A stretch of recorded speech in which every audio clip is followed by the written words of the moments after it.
Hello people, it's Gavin here from Hologram Productions. And due to popular demand, I've decided to make a bunch of videos under a playlist which I will entitle Request Corner.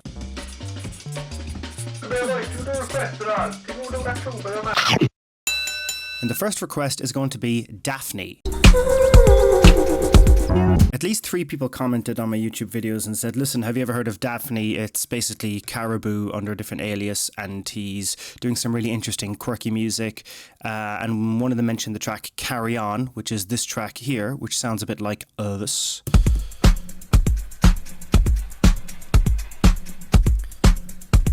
Which has some really thick drums, which sound like they were sampled from vinyl or disco or something. And there's this really hypnotic, choppy pad sound and an equally hypnotic, choppy sound on the vocal. And in this video, I'm going to show you how you can do all of that.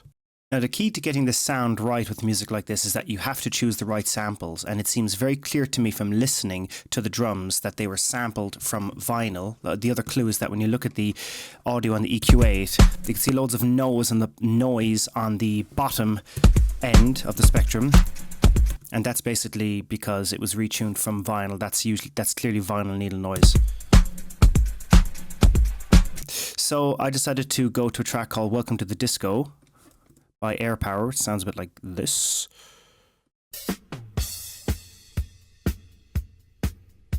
So I thought I would just basically get the loop there from the very, very beginning and create a kick out of it.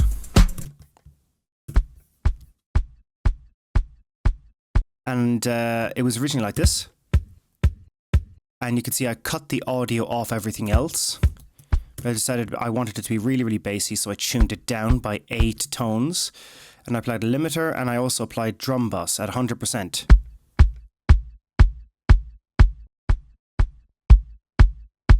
So I thought that would make an ideal kick.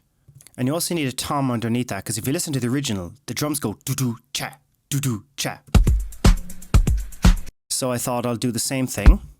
So I added a tom, which is the same sample, except tuned up a little bit, like 3 cents. And I just rolled off the subs, so they act together as a double kick almost. And then underneath that, you have the original drum line.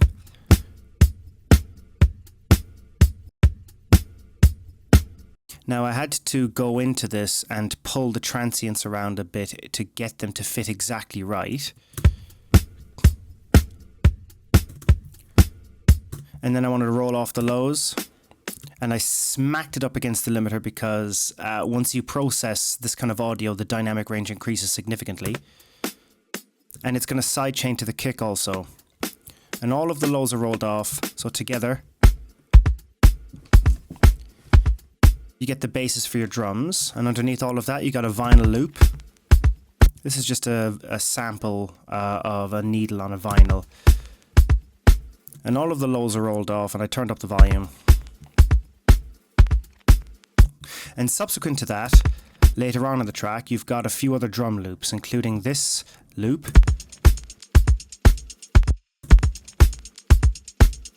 Without the processing, it sounds like this. And with. Basically because it sounded to me like there was a lot of space on the shaker in the original track. Forgot to sidechain this, the kick. And then another sample here, which is another shaker sample. These are all incidentally sampled from vinyl. All of these come from vinyl. And I decided to turn the balance 25 right into the stereo field. So you've got some shakers in mono, some in stereo. With the processing, again with the lows rolled off, and sidechain to the kick.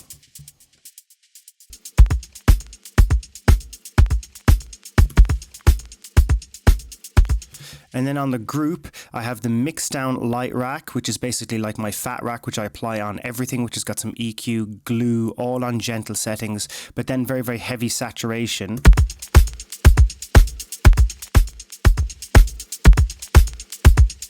And then you get these really, really pumping drums. And the EQ here, I decided to just bring down 203, the area between 200 and 300. So I was happy with the drums. Getting the lead starts with getting the chords right. So here is just a simple sine wave tone. And then you get a chord of 3 notes.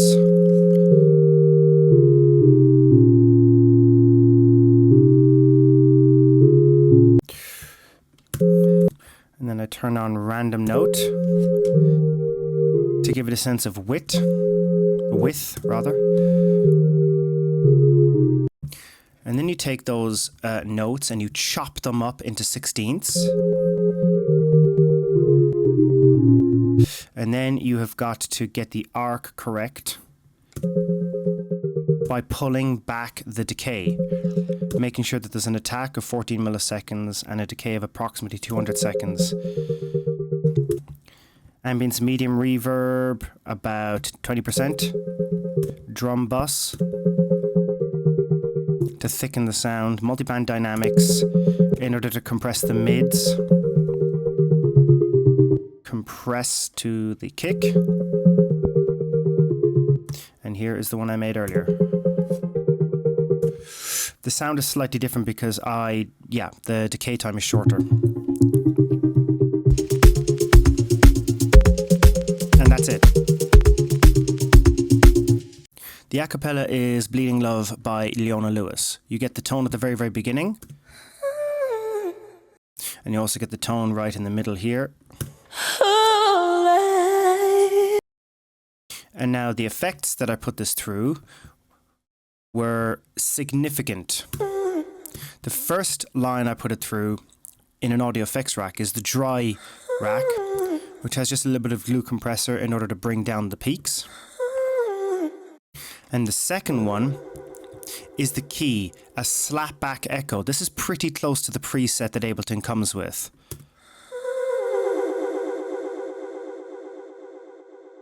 Except I think the preset comes in stereo, but I decided to put it in mid-side and maximize the stereo width. And one more for width, a 3 to 4 delay, ping pong. So all together.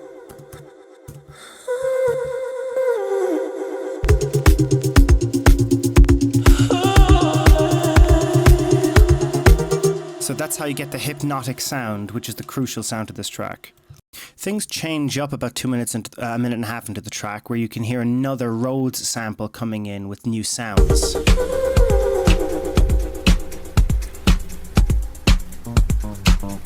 With that bass sound and that synth.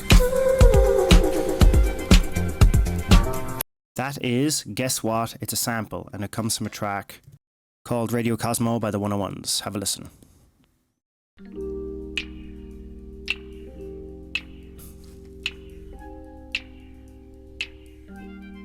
So the key is to take this sample and then you put it in and you resample it. Now I had to work on this sample because I kind of felt like bits of it were really, really sharp. Like right here, there was a sound which was incredibly piercing, and I ran it into the limiter to get everything squashed. For modern electronic music, you need to reduce the dynamic range.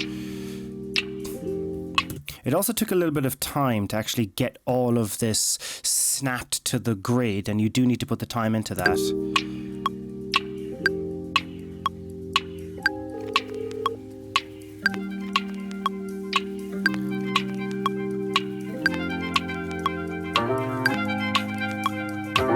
So with the drums,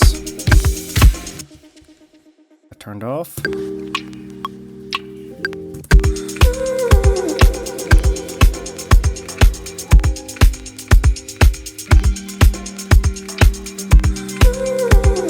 I've noticed that there's a bit of atmosphere underneath because I was just playing around with other vinyl samples. This is a track called Autumn Countdown Machine, which I found from wherever. It's just a real old avant-garde vinyl. This is the kind of thing that Bonobo would find. And I just decided to run it underneath for atmosphere because actually there's a lot of hidden atmospheric layers in the original track, and DAPHNI does a lot of that. So I thought, let's do that.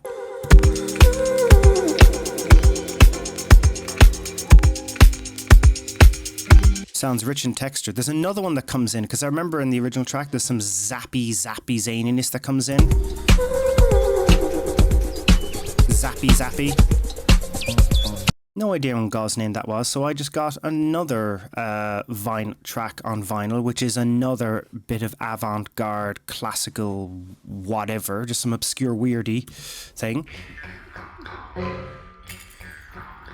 I thought, okay, fine, I'll run that through a limiter, and I will also run it through the auto filter with the very, very high rate and amount turned up, so you're going to get these weird quibbly, squibbly, wobbly wobbles, which sound like this. And I recorded these in live. Just some weirdness with the track together. Sounds like this.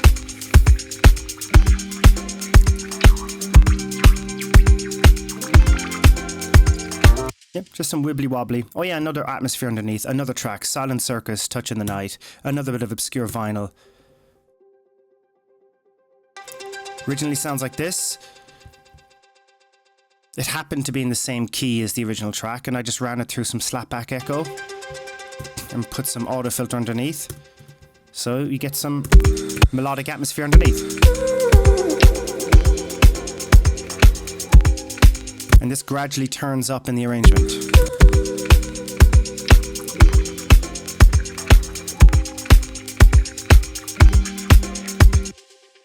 And there's also a section in the track where it turns into just breakbeat for like 10 seconds.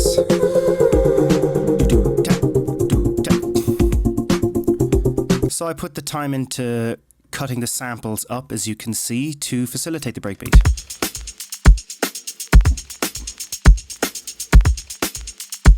So I thought that worked well. The really weird bit was the bit at the end, which has this really cool Moog bass sound. Which comes from nowhere. With this weird offbeat swing to it, which I tried to achieve using wavetable. Now, this is a sawtooth pluck using classic unison, 5 voices, 52 amount. And you can see that on envelope 2, the pluck is at this curve. Attack 7.97 seconds, decay 647 milliseconds. And the MIDI was originally placed like this.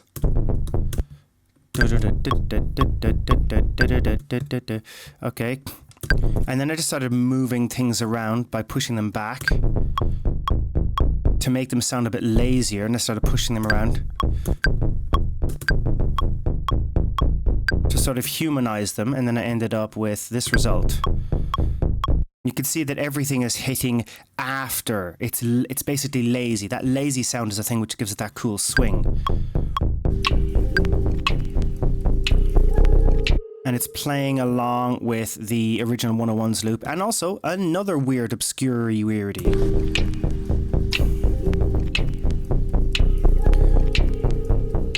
God knows what this is. Just another bit of weird avant-garde vinyl running through slapback. That's the key. Making weird music, download some avant-garde music on vinyl and run it through a slapback echo, and you're golden.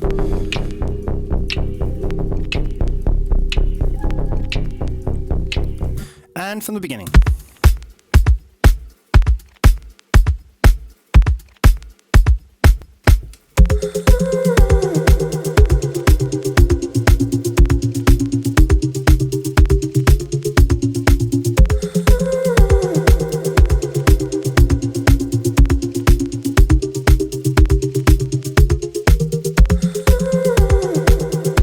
So there you have it. It was quite tricky to figure this out, but once you realize that almost everything is sampled from vinyl or old analog instruments, then you know that you're on the right track to getting the texture right.